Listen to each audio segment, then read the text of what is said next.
The smiles on your friends' faces. You shouldn't take those things for granted. Can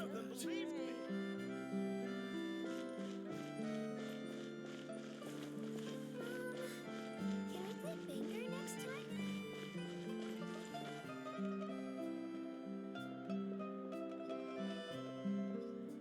Time itself is a silent song.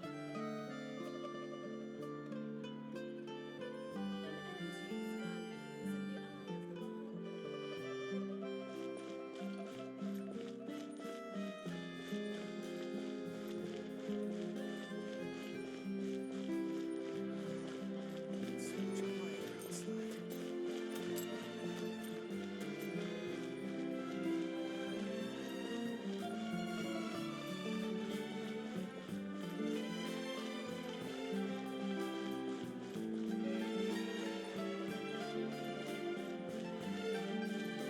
It's finally time to meet up with everyone! Paimon even dreamt of making the film last night. If Paimon remembers right, we're meeting at Hotel de Boer. Let's get going!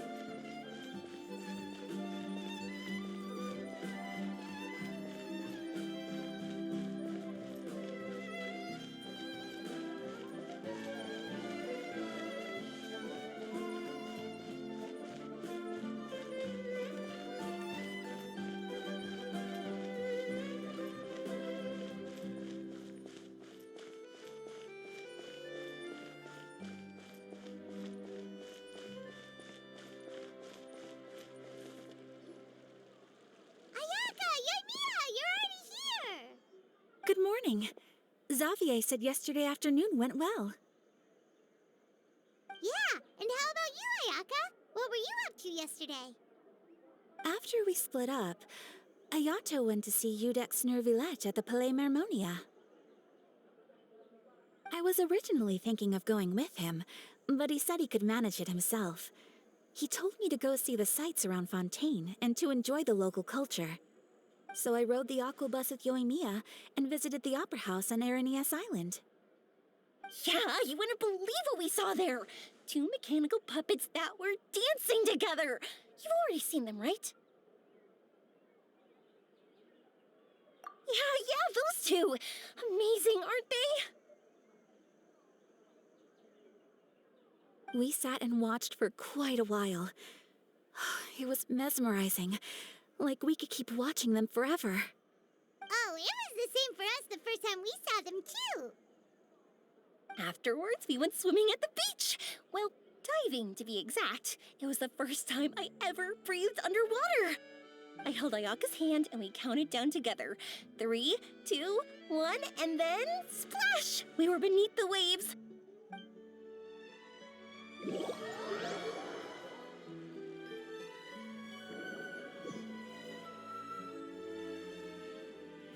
At first, I didn't dare to open my mouth. But once I couldn't hold my breath any longer, I decided to take a big breath in.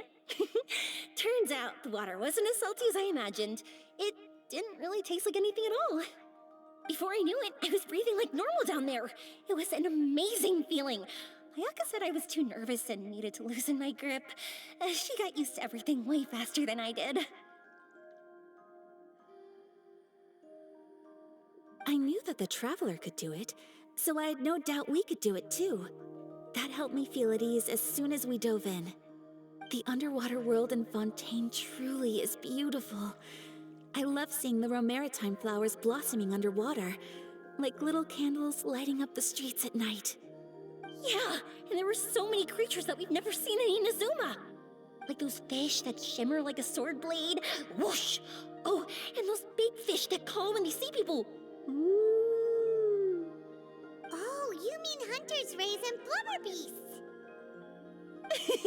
I just love the name Blubber Beast. Just wait till Pops and the others hear about this. They probably won't believe a word I say.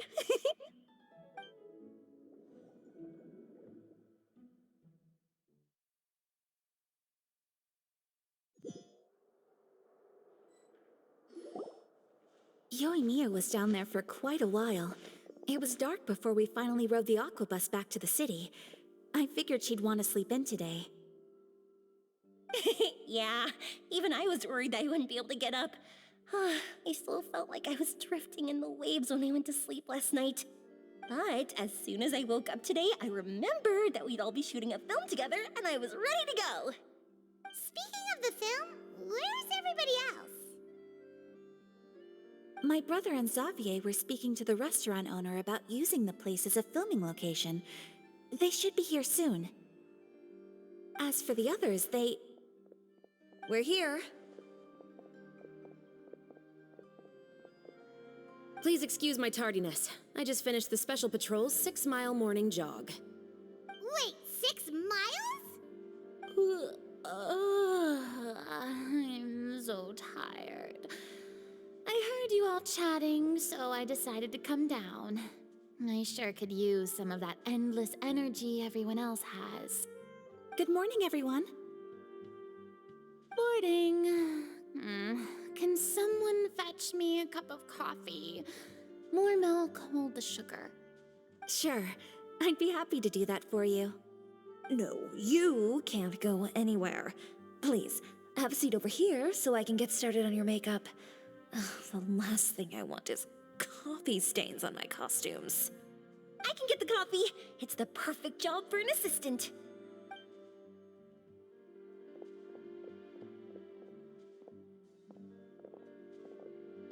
So much energy. Seriously, what's her secret? Oh, Yoimiya's always like that. But you sure look exhausted, Farina. It's because you're not used to waking up so early, huh? Of course not. I spent the whole night reading the novel from cover to cover, marking sections that either need to be omitted or adapted. Wow, Paimon didn't expect you to be so thorough. Well, I was the biggest star in Olifontaine after all. It takes more than just a pretty face to earn a reputation like that. I know how to get serious when the situation calls for it. I went all out when I was acting as an Archon, so why wouldn't I do the same for my own life? Here's your coffee, Director Farina.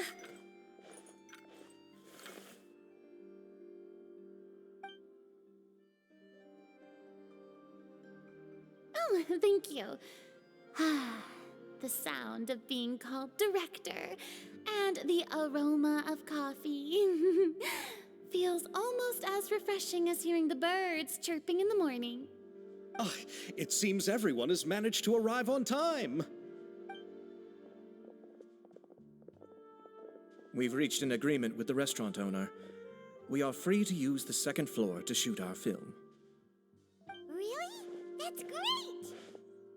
He is really looking forward to our film and hopes that providing his restaurant as a filming location will attract more customers. Well then, Mr. Xavier, I'll leave the rest to you. Okay, thanks. First, I'd like to introduce our new members. This is our prop manager, Veronique. She'll be in charge of all the film's props and items. And this is Bonneau, our lighting technician. He'll be in charge of lighting and illumination to set up each scene's atmosphere. Wow, sure feels like we have some real professionals joining the crew now. First of all, please allow me to first express my sincerest gratitude to everyone in the crew. When my investor informed me yesterday that he wouldn't be able to provide the funds, I really thought that this was the nail in the coffin for this film. I had no idea that I'd find so many people willing to help me on such short notice. Thank you. Thank you all from the bottom of my heart. No need to be so cordial, Mr. Xavier. We're all honored to be a part of this.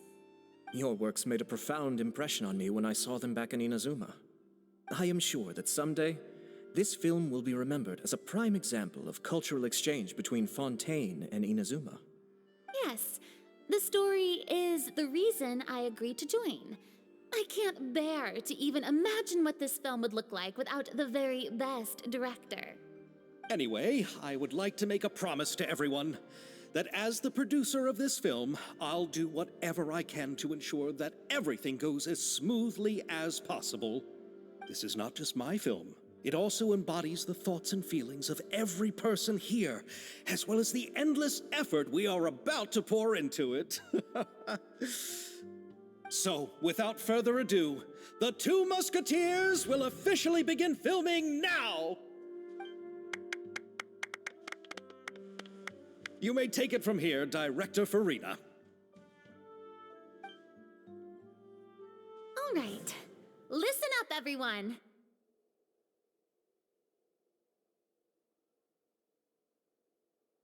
The first scene takes place when the two young musketeers are living at the Baron's home, still unaware of all that is about to happen to them. We'll need props and lighting to set the scene. Our lead actors can go get their makeup done, and extras, please take this time to go over your positions. Whoa. Seems Farina's really kicking things into gear as the director. Is everyone clear? I don't want anyone traipsing around the set like umbrella finches. All right, cameras will start rolling as soon as the set is ready. Let's make a film that'll make some serious waves in Fontaine. Not the kind of waves that drown people. I mean, the good kind of waves. Seems like she's still a bit traumatized by that. Anyway, let's go see if there's anything we can do to help.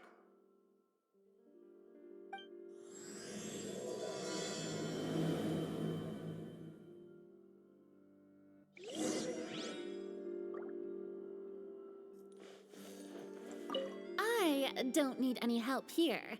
Why don't you try asking someone else?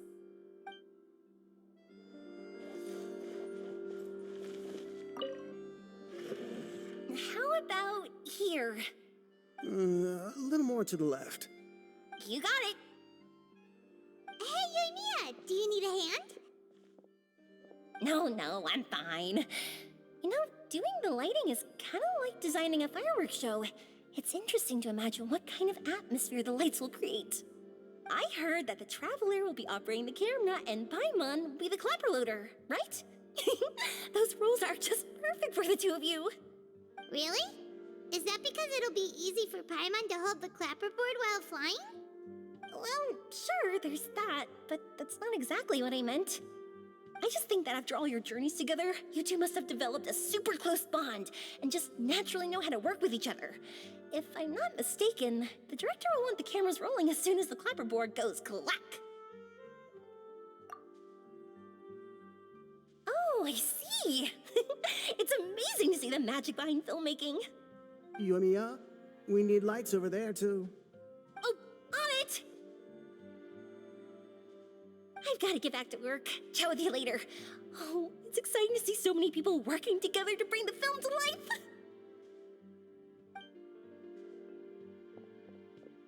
Seems like Yoimiya's really getting into it. But she was right. We do have a super close bond, don't we? Paimon's really happy to hear that.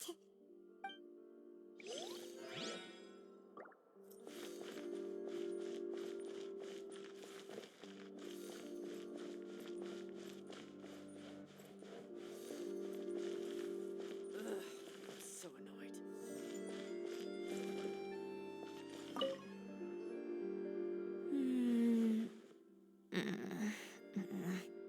Ayaka has mentioned you to me before.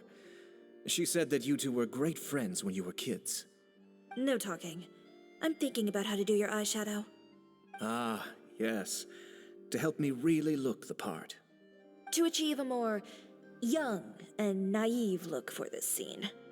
Are you saying the wrinkles around my eyes are too deep? You just have too much of a calculating look in your eyes. You sure don't mince your words. It seems you really haven't changed much. Quiet.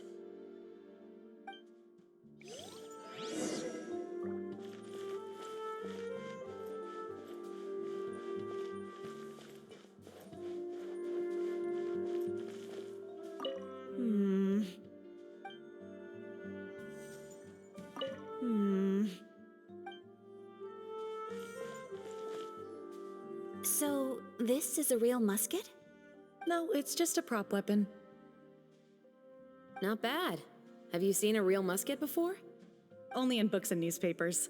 I made this one based on the relative shape and proportions I saw in reference images. When we're filming, some special gunpowder will be applied around the muzzle, which will help create the flash and smoke effects of a real gun being fired. Which means it'll be up to the actors to portray the recoil. That's right.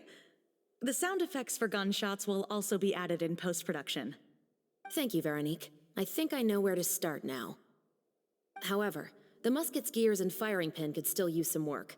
Adding some wear on the metallic components will make them appear more realistic. Also, be sure to rub the muskets with some oil each time before we start shooting. That'll give the impression that the firearms have been well maintained. Good point. You seem to know a lot, Miss Chevres. I assume you use these types of firearms on a regular basis? Yes, I perform routine maintenance on my weapons every day. Just like we as people need to eat and sleep, muskets need to be cleaned and maintained. I also perform similar care for my sword every day, and familiarize myself with its shape and weight, to the point where it feels like a natural extension of my body. Yes, this way, our weapons will never betray us in the heat of battle. Yes, well said. It seems we have the same philosophy on this topic. Oh, sounds like they found a common interest to talk about. Though these props differ from the muskets I use, I can still give you some pointers. Good. I look forward to your instruction. First and foremost, never point the weapon at anyone, regardless of whether it's a real or prop weapon or whether you're holding it or it's on the table. This holds for any time when you're not actively engaging an enemy. Okay, understood. When aiming the musket, extend your arm so that it's level with your shoulder, and use your eye to look down the weapon's sights. Like this? Not bad. Now, try saying your lines. This is the end of the road for you. Good. Now turn your body a little. That way, you'll give your enemy less of a target to work with. And relax your shoulders. Here, allow me to demonstrate. This is the end of the road for you. Huh. Excuse me, Miss Chiori. Director Farina, there's something I wish to discuss with you. Oh? What is it? Like this? Yes, much better. What do you think? I do see your point. But are you sure you wish to do this? I believe it would be most fitting. Well, if you insist. All right, I understand. Miss Ayaka, Miss Chevres, could the two of you please come over here? Huh? What's going on? Are we gonna start filming now? Let's go see. What is it? I have a question for you, Miss Chevres. Would you be willing to play the role of a musketeer? What? To clarify, I would like to turn over my role to Miss Chevres. But brother... Don't worry, Ayaka. I actually view this as a good thing. I was becoming troubled trying to set aside some time to speak to the staff at the Palais Mermonia. I would like to have some conversations about the cultural exchange between our two countries, and I've heard that the bureaucratic process here can get rather complicated. Now, I will be able to focus on my work. Besides, you also know that I'm not really one for public performances. Are you really sure? From a director's point of view, I also felt like the relationship between the two musketeers in the original story could be improved. The older brother in the story plays the lead role with his overbearing character, but this causes his character to overshadow that of his sister, and the theme of the two supporting and relying on each other isn't conveyed very well. But if we were to change the siblings to two sisters of a similar age, then that aspect of the story might come through more clearly. Also, I've seen you instructing Ayaka. That cold and dignified personality is exactly what we need for the older musketeer. Of course, even with all these insights, the decision should still be made by Miss Chevres. Chevrolet mentioned that she really likes the story, right? Paimon bets that she'll take the role. All right, I'll take the role. Good. It's decided then. I'll get started on making edits to the script. We'll also need to make some immediate adjustments to the lighting, props, and costumes. I have a feeling that our adaptation will be even better than the original story. You're doing a great favor for me, Miss Chevrolet. You have my gratitude. Don't mention it. I like this character, so if anything, I should be the one thanking you. Well, since my brother is the one who brought up the idea, I suppose there's no need to worry. Let's go, Miss Chevrolet. I look forward to working with you. Please, just call me Chevrolet.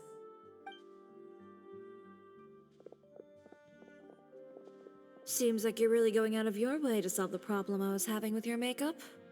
Surely you jest, Chiori. I assure you that I was mostly motivated by a desire to spend more time on formal business. Oh, come on. You really think I'd buy that? According to what I've heard from Ayaka, her brother is someone who can juggle 10 different matters at the same time. I'm sure you have other reasons for backing out. Perhaps. Ayaka always said she wanted to go out and see more of the world, just like the Traveler. But I feel that she needs not only to see other nations, but also to make some different kinds of friends. I think it would be harder for her to make new connections with me constantly by her side. I would like to give her some space. All right, go on. Spoil her some more. Ayato, it's too bad you're stepping down from the role. Paimon really wanted to see you act as a musketeer. No need to poke fun at me. I'd wager that you also felt that I wasn't the best candidate for the role. It's a little hard for Paimon to imagine you saying those lines. Yes, I've made an appointment to meet some people from the Palais Mermonia. Now, I will have some more time to prepare. Traveler, get the camera ready. Paimon, get the clapperboard. Actors, to your positions. We're about to start shooting the first scene. Go on now. And please take good care of Ayaka. Yep, don't worry. Thank you. I look forward to seeing the film when it's finished. All right, now that we're all here, let me help set the scene for everyone.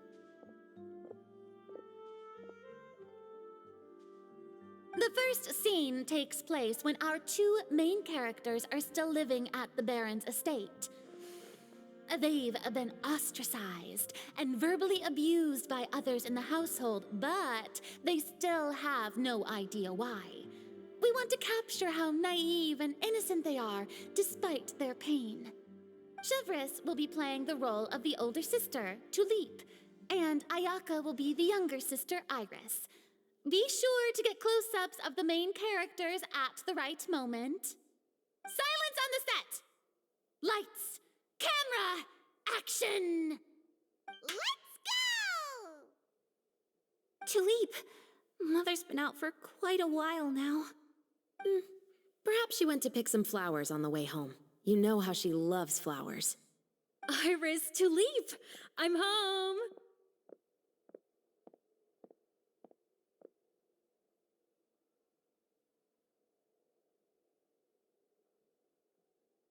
Mother! You were out for so long, we were beginning to worry about you. I'm sorry, but I'm back now, safe and sound. Here, I brought your favorite treat, apple turnovers. Mother, what are those bruises on your hand? Huh? What bruises? Oh, I must have bumped into something while I was working yesterday. But I didn't notice them this morning.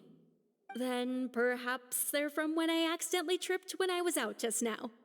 By the way, did you have fun playing at home? What's the matter, Iris?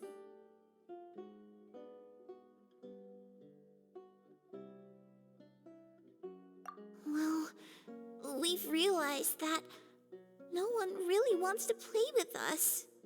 They even took Iris's doll and spat at us. And they even called us names. They said we were... Shh. It's all right. Don't worry. Girls, listen to me.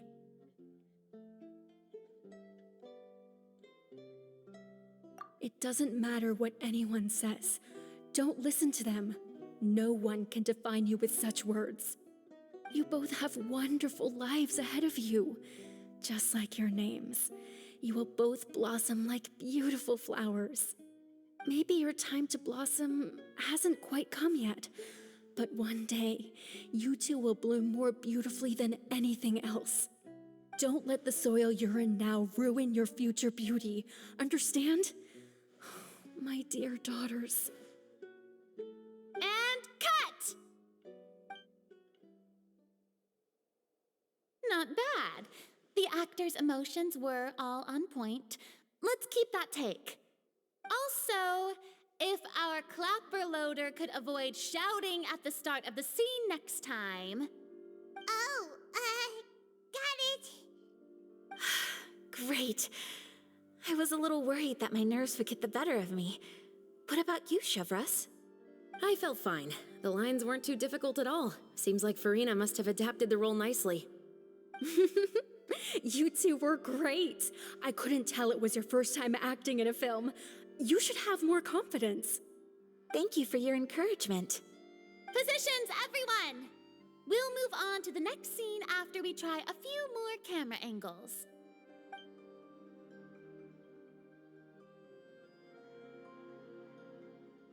This scene is when our two characters return home, only to discover their mother has been murdered. Ready? Lights! Camera! Action! Mother, we're back! Mother?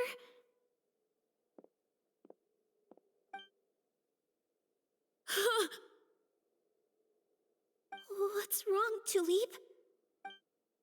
Iris, stay away! Huh? Why? What's... Mother! Mother... She's...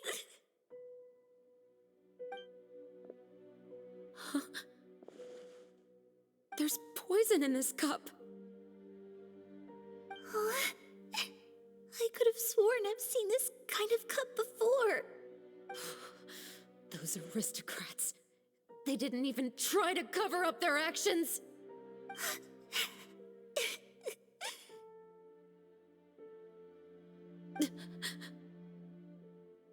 Iris, we need to leave this place. Leave?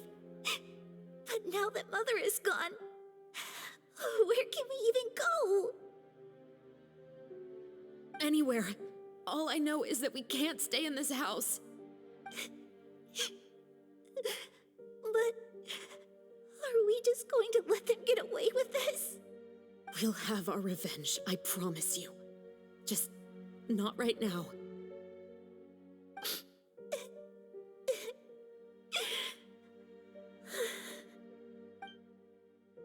Come on, let's go. No, wait. We can't just leave Mother here like this. At least let me leave this rose with her. That's why we went out in the first place. To buy her this flower. All right. Goodbye, Mother. We'll avenge you. Someday. And cut! Beautiful! Great performance! Oh my, you're so amazing, Ayaka! And were those real tears I saw? How did you do it? I was surprised too. Thank you for the kind compliments. Actually, as soon as Director Farina said action, I told myself not to think about anything. I just felt the weight of the moment and became the character. It's quite similar to practicing the art of the sword. You clear your mind and focus only on what's happening in front of you. Ayaka's performance was amazing. Have I discovered an acting prodigy? Pipe down, everyone! We need to move on to the next scene!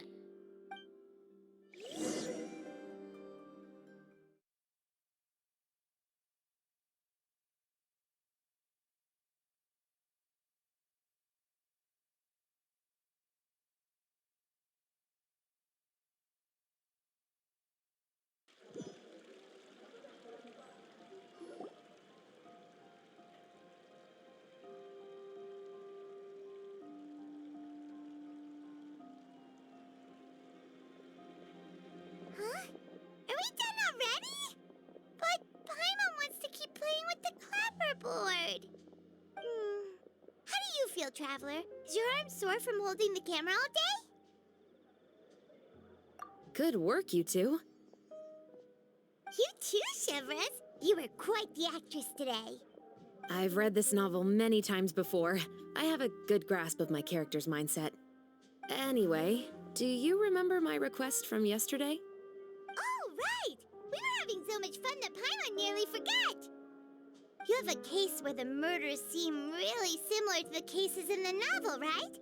So, how are they similar exactly?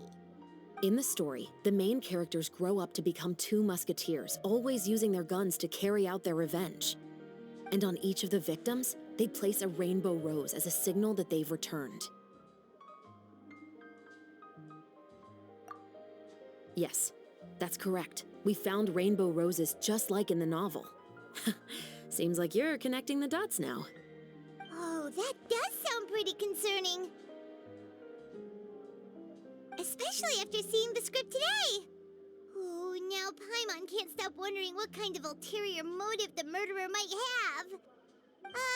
What do you think, Traveler? You're smart. Paimon wants to hear your thoughts. Good. On behalf of Fontaine's Special Security and Surveillance Patrol, thank you for your dedication to justice. There's no time to lose. We should start investigating right away. Follow me. Huh? Right now? But we just got done filming all day. Paimon's so tired. The most valuable intel always comes after nightfall. They are like small, remote islands in the middle of the sea. If you don't stay vigilant, you will pass right by them in the fog. That's how one of my favorite books always puts it, at least. So, where are we going right now? Let's start by checking out some workshops that sell mechanical components. If the culprit is making their own weapons, it's very likely that they'll visit those sort of places.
Welcome to LeChaux's Clockwork Workshop. How can I help you? Hello. I'd like to know if anyone has purchased some special components lately. Special components? Sorry, could you be more specific? I mean the kind of components that aren't typically used for clockwork toys, but for firearms. Huh? For firearms? No, we don't sell those sort of things here. Don't misunderstand. I'm not here to cause any trouble. We are merely investigating a case, and we're hoping that you could cooperate. Well, to be completely honest, I'm not even sure what kind of components that would entail. Has anyone ever purchased components here as an individual rather than on behalf of an organization? We have a lot of customers who buy toys, but those who buy components are all regular customers who buy in bulk on behalf of their organization. Is that so? I understand. Thank you for your cooperation. You're welcome. It's the least I can do.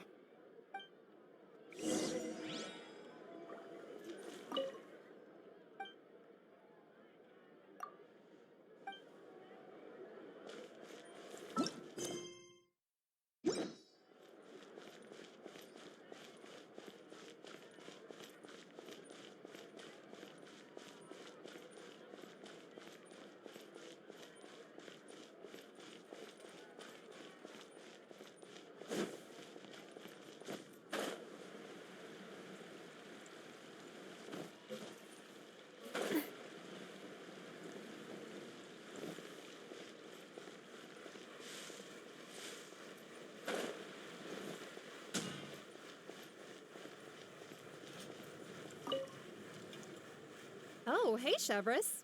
Run out of oil for your musket again? Hello, Estelle. I want to know if anyone has come to your shop recently to order some firearm components. Oh, is this another case? Let me think. I don't think so. Some people have requested that I make some prop guns for the Fontenalia Film Festival, but I refused all of those requests. Oh? Why's that? Because there's no profit! I only make things here that can do some real heavy lifting. I don't have the energy to make some new molds just for the festival. Then has anybody come specifically looking for mechanical components? Well, I usually sell off my scrap to the Fleuve Cendre. I don't typically give them to one specific person. I understand. Thanks for your cooperation. Don't mention it. Always happy to have the Musketeers' patronage. Seems like we haven't found any leads to go off yet. Yeah, unfortunately. All right, let's head to Fleuve Cendre next. Huh? Are you sure? People might not be so thrilled to see the captain of the special patrol there. You think so, huh? Then I guess you don't know. Huh? Know what? That I grew up in Fleuve Cendre.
well as some liquor bottles? Yes, but have a closer look, Paimon. Even though somebody has purposefully tried to clean them up, these are obviously marks from musket bullets. In other words, someone was here trying to improve their shot. They were using the barrels and bottles for target practice. Could it have been the killer? Your guess is as good as mine. Although many people at Fleuve Cendre own guns, few hide the fact from others. And even fewer would go to such lengths to hide markings from practice shots. Anyway, let's go. There might be more to this.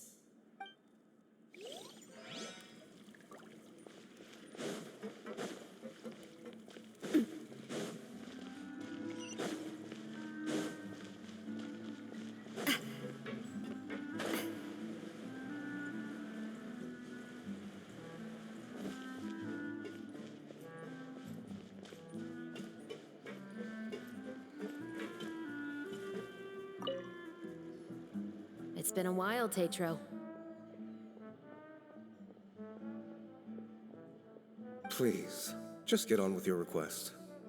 I want to know if you've heard anybody talking about muskets lately. Information isn't free, you know.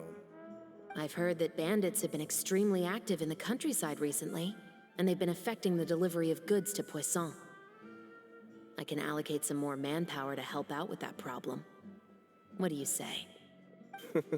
You're still as helpful as ever. One of our men got drunk at dinner about a month ago and lost his gun. 3 days later, it turned up in the corner here. What's weird about that? He just forgot where he put it, right? This is Fleuve Cendre, my friend. Anything of value left in the tavern won't ever make it to the next day. But that gun turned out to be an exception. It didn't get any new wear and tear on it, and didn't even appear to have been fired. We were quite mystified as to what could have happened. I suspect it came back because the weapon was already known to the guards. You mean, a criminal was afraid the Marechaussee Phantom would use the shot marks to track them down? Maybe. But if that's the case, the culprit really took great care to avoid getting caught. I didn't say anything about a criminal. In Fleuve Cendre, knowing who was killed is as easy as knowing what clothes you're wearing today. It's the guy living in the east side, isn't it? I've never liked him. Every time he's here, he just orders a drink and sits there with a nasty look in his eyes. So, who was the one who lost the gun in the first place? Don't bother. Even if you ask, he wouldn't admit to owning a gun to some strangers. Not to mention the captain of the Special Security and Surveillance Patrol. He's right. I know you grew up here, Chevres. Even though you're on good terms with the Spina, you've still been gone too long. Not many people know you here now, and a lot of people don't like the Special Patrol. I know. So take my advice and don't show your face too much around here. It's for your own safety. I'll come and go as I please, and I'm afraid I'll be appearing more often due to my work. All right. Don't say I didn't warn you.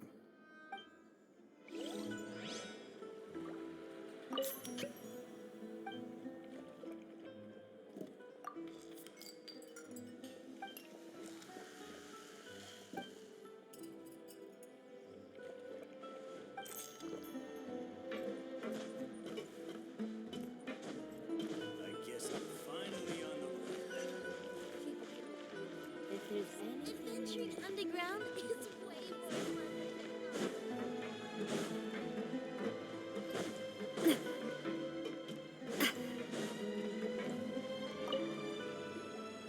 Hello, I'd like to ask some questions. I don't know anything. Don't worry, I'm not here to arrest anybody. You say that now. It's the truth. Here, take this as my guarantee. Wait, did Paimon just see what she thinks she saw? Is the captain of the Special Patrol bribing a citizen? Seems you're different from the other guards. What do you want to know? Have you heard anything related to muskets in Fleuve Cendre lately? Anything at all? Muskets, huh? All I know is that about 2 weeks ago, we started hearing some loud noises at night. So loud that it's been waking me up. Were they gunshots? Possibly. It's hard to tell around here. Someone's house collapsing, a pipe exploding somewhere, it's all the same. But the noises I'm talking about definitely happened after I fell asleep. Do you know where the noises were coming from? I don't remember clearly.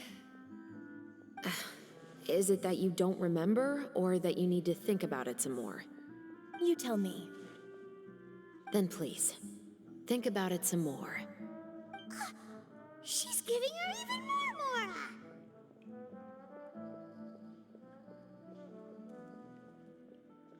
The noises came from the end of the Southern Waterway. I came out and had a look for myself when I wasn't sleeping well, but I didn't dare get too close. That's all I know. All right, I'll take your word for it. Thanks for the pâte de fruits.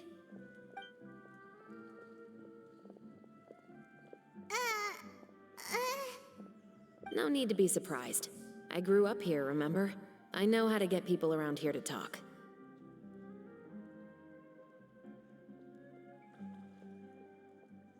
My apologies, I'm all out of sweets.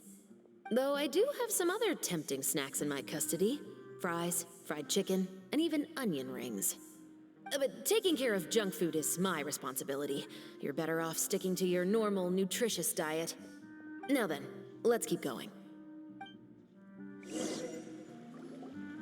Seems like that's all we'll be able to uncover for today. Paimon feels like we managed to learn a lot more here than up on the surface. Yes. Assuming that everything we found is indeed connected to our suspect, then their timeline was probably something like this. A month ago, our suspect found a gun and took it home to disassemble it. Once he'd figured out its mechanics, he brought it back. In the following weeks, he used some parts to create his own makeshift musket, and took it to the Fleuve Cendra for target practice. Then, a few days ago, he found his target and carried out the murder. Once the deed was done, he left a rainbow rose on the body, just like the scene in the novel. That all makes sense to Paimon, but we're still no closer to figuring out the killer's identity. The deceased was a resident of Fleuve Cendra. It's said that he was a poor, solitary man.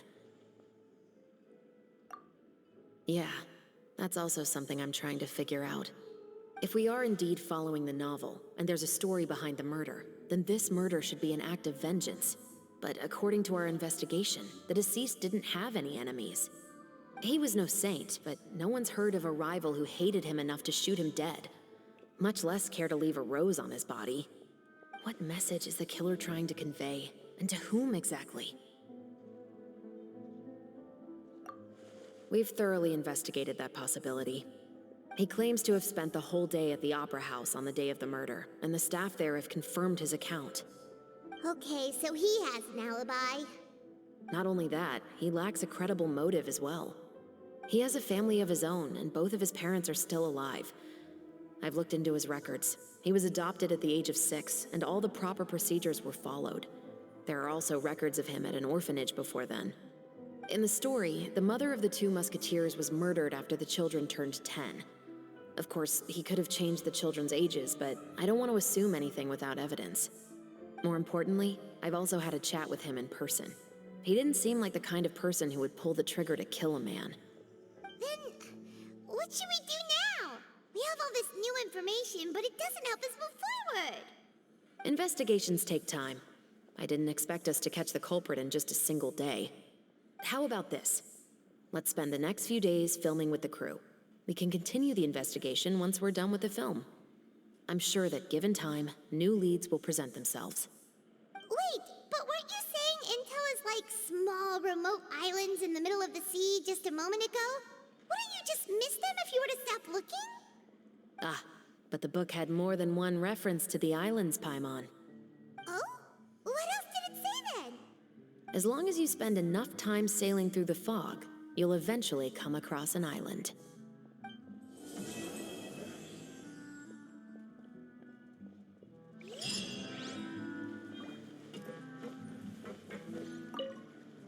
What? Never thought that the captain of the security and surveillance patrol could come from the Fleuve Cendra? Honestly, I'm pretty shocked too. There used to be a time when I thought I would never be able to join the guards. But as long as you can distinguish yourself through your accomplishments and skills, you'll eventually be recognized for your worth. If you look at it another way, my life at Fleuve Sandra has actually taught me a lot of valuable skills. Skills like how to barter with criminals or how to think in their shoes. Of course, I'd appreciate it if you could keep this a secret between us.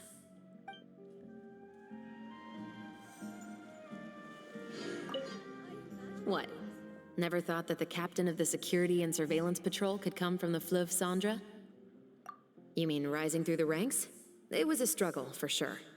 But as long as you can distinguish yourself through your accomplishments and skills, you'll eventually be recognized for your worth. If you look at it another way, my life at Fleuve Sandra has actually taught me a lot of valuable skills.